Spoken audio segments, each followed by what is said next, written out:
በስመ አብ ወወልድ ወመንፈስ ቅዱስ አሐዱ አምላክ አሜን። የተወደዳችሁ እግዚአብሔር ቤተሰቦች እናታችን እመቤታችን የቅድስት ድንግል ማርያም የአስራት የቃል ኪዳን ልጆች ወደደን ባፈቀረን በአንድያ ልጁ በኢየሱስ ክርስቶስ ሰላም እንደምን ቆያችሁ? አሜን። የአምላካችን ስም ዘወትር የተመሰገነ የተወደሰ ይሁን። የቅዱስ ማቴዎስ ወንጌል ጥናታችን እንቀጥላለን። እግዚአብሔር እንደፈቀደ ምዕራፍ 15 ቁጥር 1 ጀምሮ ያለውን ሐሳብ እናነሳለን ማለት ነው። እግዚአብሔር አምላካችን በቸርነት እንዲያስተምረን የእርሱ ቅዱስ ፈቃድ ይሆንልን። ከዚህም በኋላ ከኢየሩሳሌም የመጡ ጻፎችና ፈሪሳውያን ወደ ጌታ ኢየሱስ ክርስቶስ ቀርቦ እንዲህ አሉ። እንግዲህ ጻፎችና ፈሪሳውያን እያንዳንዱ የክርስቶስ እንቅስቃሴዎች ላይ ክስ የሚያካስሱ ተማሪዎችን መምህሩን ለተማሪዎች የሚያካስሱ ናቸው። ባለፈው እንዳየነው ማለት ነው። ብቻም አይደለም ፈሪሳውያንና ሰዱቃውያን ጥቂቱን ኃጢአት የምናዘዙ ትልልቁን ኃጢአት የሚወጡ ናቸው። እንግዲህ ጌታችንም ተናግሮላቸዋል። እናንተ ጻፎች፣ ፈሪሳውያን አዞን ትውጣላችሁ፣ ጥቂቱን ትናዘዛላችሁ ብሎ ተናግሯቸዋል ማለት ነው። በዚህ ብቻ አይደለም፣ በቃ ለሆድ ማምለክ ነው የሚፈልጉት። እንጀራ ሲያበረክት ደስ ይላቸዋል። የፈሪሳውያን ጸባይ ነው ይሄ። ለሆድ ማምለክ ይፈልጋሉ፣ ተማሪ ያካስሳሉ እርስ በርስ እና ይሄንን አሁንም እንደቀጠሉ ነው። እና ደቀ መዛሙርት ለምንድነው እጃቸውን ሳይታጠቡ የሚበሉት ብሎ ጌታችን ጋር መጥተው ሲከሱ እናንተ ዋጋችሁ እግዚአብሔር ትእዛዝ ለምን ትተላለፋላችሁ? እግዚአብሔር አባትና እናትን አክብር፣ በአባቱና በእናቱ ላይ ክፉ ቃልን የተናገረ ፈጽሞ ይሙት ብሏል ብለው እንግዲህ መምህራን ሐዋርያቶቻችሁን አክብሩ ነው በትክክል። የሃይማኖት መምህራችሁ እነሱ ናቸው። የሚያስተምሯችሁ ነገ ላይ ከኔ ኋላ የሚነሱ እነሱ ናቸው። እነሱን አክብሩ፣ አባትህ እናትን አክብር ማለት አባትህ እናትን በስጋ የወለዱትን ብቻ ሳይሆን በመንፈስም የሚያገለግሏችሁን በማስተማር የሚወልዷችሁን መምህራንን አባቶቻችሁ እናቶቻችሁ አድርጋችሁ አክብሩ እንጂ ለምን ከአፋችሁ ክፉ ቃል ይወጣል አለ ጌታችን። ከአፋችሁ ለምን ክፉ ቃል ይወጣል? ህዝብ በከንፈሩ ያከብረኛል በልባቸው ግን ከኔ እጅግ ርቋል የሚለው ትንቢት በነብዩ ተጽፎ ነበርና ይህንንም ጌታችን ጠቅሶ የሰው ወግ የሆነ ትምህርት እያስተማሩ በከንቱ ያመካኙኛል። ህዝቡን ጠርቶ እንዲህ አላቸው፣ ስሙ አስተውሉ።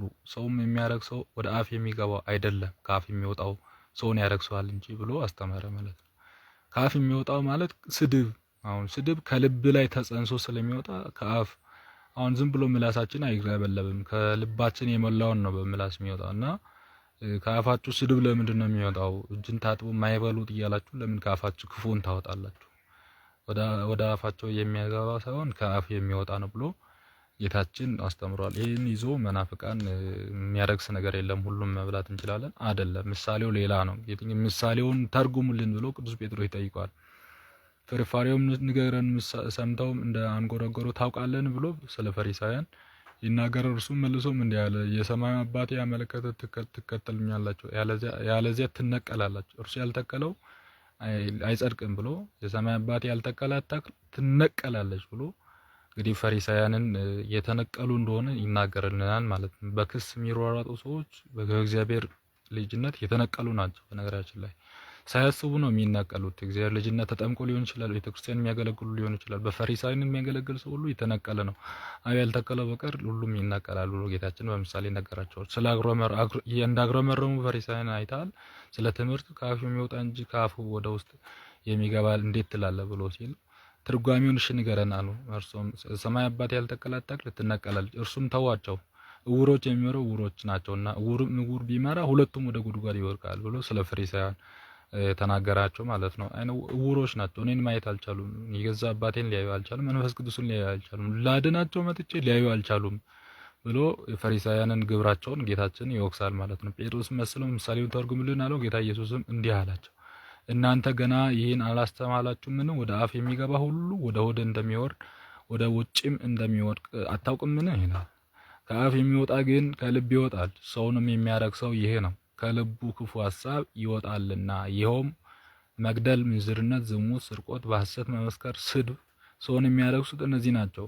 እጅን ሳይታጠቡ መብላት ሰውን አያረክስም ብሎ በትክክል በጥቃቅኑ ነገር ላይ እየተቆጣጠሩ ከክርስትና በቃ እንደ ክርስትና እንደ ጽድቅ እንደ ቅድስና የሚቆጣጠሩ ሰዎችን ጌታችን በትክክል ገስጿቸዋል ማለት ነው። ሌላው ቀጥሎ ያለው ታሪክ የከነናዊቷ ሴት ታሪክ ነው። ጌታችን ኢየሱስ ክርስቶስ ከዚያ ወጥቶ ወደ ጢሮስና ወደ ሲዶና አገር ሄደ ይላል። እነሆ አንዲትም ከነናዊት ሴት እዚያ አገር ወጥታ አቤቱ የዳዊት ልጅ እዘንልኝ አለች። እንግዲህ የዳዊት ልጅ የሚለው በቅዱሳን እግዚአብሔር ሲጠራ በጣም አይችልም እግዚአብሔር የዳዊት ልጅ ሆይ ማረን ብሎ ላሉ ለዕውራን እንዳፈወሳቸው ይችም ሴት የዳዊት ልጅ ሆይ እዘንልኝ አለችው ማለት ነው።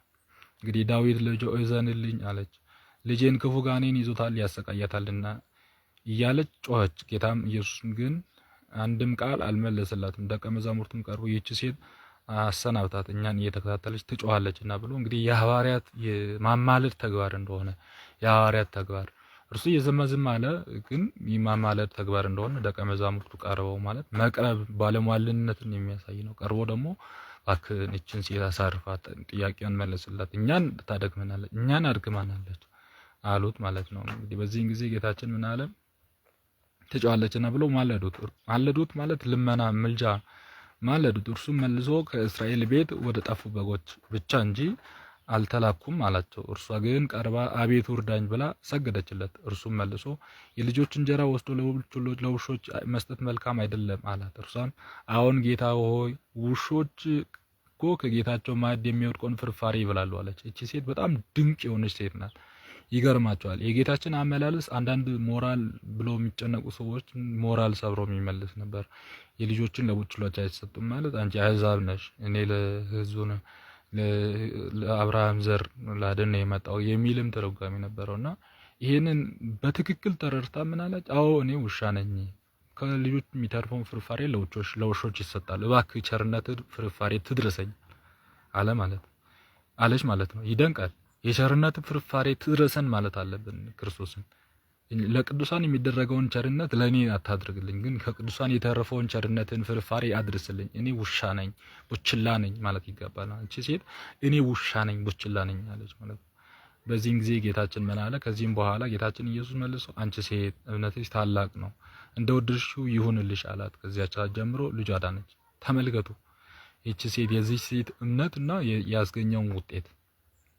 እኔ ውሻ አይደለሁም፣ እኔ ውሻ አይደለሁም፣ እኔ ሰው ነኝ ከምንል በቃ ተግሳጻችንን ተቀብለን ለመታረም ጥረት ካደረግን እግዚአብሔር ማያደርገው ነገር አይኖርም። ማያደርገው ነገር በትክክል ይሄንን ማወቅ አለብንና በዚህ መልኩ ይሄ ምሳሌ እኛን አስተምሮናል ማለት ነው። ሌላው ቀጥሎ ምዕራፍ 15 ከቁጥር 29 ጀምሮ ያለው ጌታችን ኢየሱስ ከዚያ አልፎ ወደ ገሊላ ባህር አጠገብ ደረሰ። እንግዲህ ቅድም ብያቸዋለሁኝ ባለ ገሊላ፣ ባለ ገንሰሪጥ፣ ባለ ጥብርያዶስ ተብሎ በሶስቱ ስም የሚጠራው ባህር ጋር ደረሰ። ወደ ተራራም ወጥቶ በዚያ ተቀመጠ። ብዙ ሕዝብም ወደ እርሱ ቀረቡ። ከነርሱም ጋር አንካሶች፣ ዕውራን፣ ደንቆሮች፣ ልምሾች፣ ሌሎችም ብዙዎች በሽተኞች አምጥተው ከጌታችን ኢየሱስ ክርስቶስ እግር በታች አኖሯቸው። እርሱ አዳናቸው። ሕዝቡም ዲዳዎችም ሲናገሩ፣ ሽባውም ሲድኑ፣ አንካሶችም ሲሄዱ፣ ዕውሮችም ሲያዩ አይተው እስኪደነቁ ድረስ የእስራኤል አምላክ አመሰገኑ ይላል ማለት ነው። ከዛ በኋላ ድጋሜ ሌላ የእንጀራ ማበርከት ታሪክ ይቀጥላል ማለት ነው። ጌታችን ኢየሱስ ደቀ መዛሙርቱን ጠርቶ እነዚህ ሰዎች ያሳዝኑኛል፣ በዚህ ከኔ ጋራ ከዋሉ 3 ቀን ነውና የሚበሉትን የላቸውም፣ በመንገድ እንዳይደክሙ ጦማቸውን ላሰናብታቸው አልወድም አላቸው። ደቀ መዛሙርቱም ይህን ያህል ሕዝብ የሚያጠግብ እንጀራ በምድረ በዳ ከወዴት እናገኛለን አሉት። ጌታችን ኢየሱስም ስንት እንጀራ አላችሁ አላቸው። እርሱም 7 እንጀራ ጥቂት አሳ አሉት። ሕዝቡም በምድረ በዳ እንዲቀመጡ አዘዘ። 7 እንጀራ አሳ ይዞ አመሰገነ፣ ቆረሰ፣ ለደቀ መዛሙርቱ ሰጣቸው። ደቀ መዛሙርቱ ለሕዝቡ አቀረቡ። ሁሉም በልተው ጠገቡ። ተትረፈረፈ ቁርስራሽ 7 ቅርጫት ሙሉ አስነሱ። የበሉትም ሰዎች ከሴቶች ከልጆች በቀር 4,000 ወንዶች ነበሩ። ሕዝቡም አሰናብቶ ወደ ታንኳው ገባ፣ ወደ ሜግዶል አገርም ሄደ ይላል። በዚህ መልኩ የቅዱስ ማቴዎስ ወንጌል ምዕራፍ 15 ይጠናቀቃል ማለት ነው። እንግዲህ 7 እንጀራና ጥቂት አሳዎችን አትረፍርፎ ለ4,000 ሰው እንደመገበ፣ ሰው ቁጥሩ ሲቀንስ እንጀራውም ከፍ ሲል የማትረፍረፉ የማባርከቱ ነገር የሚቀንስ አይደለም። እግዚአብሔር ባወቀ ተትረፍርፎ እንዲቀር እግዚአብሔር አደረገ። እነዛንም ደግሞ የተረፉትንም እንዲሰበስባቸው አደረገ ማለት ነው። በዚህ መልኩ አምላካችን ተአምራቱን አድርጎ እንዳጠናቀቀ የቅዱስ ማቴዎስ ወንጌል ምዕራፍ 15 ይናገርና ምዕራፍ 16 ላይ ያለውን ኃይለ ቃል ቀጣይ እግዚአብሔር ቢፈቅድ እንነጋገራለን። ያስተማረን የመከረን የገሰጸን የቅዱሳን አምላክ ስሙ ዘወትር የተመሰገነ የተወደሰ ይሁን። ወስብሐት ለእግዚአብሔር።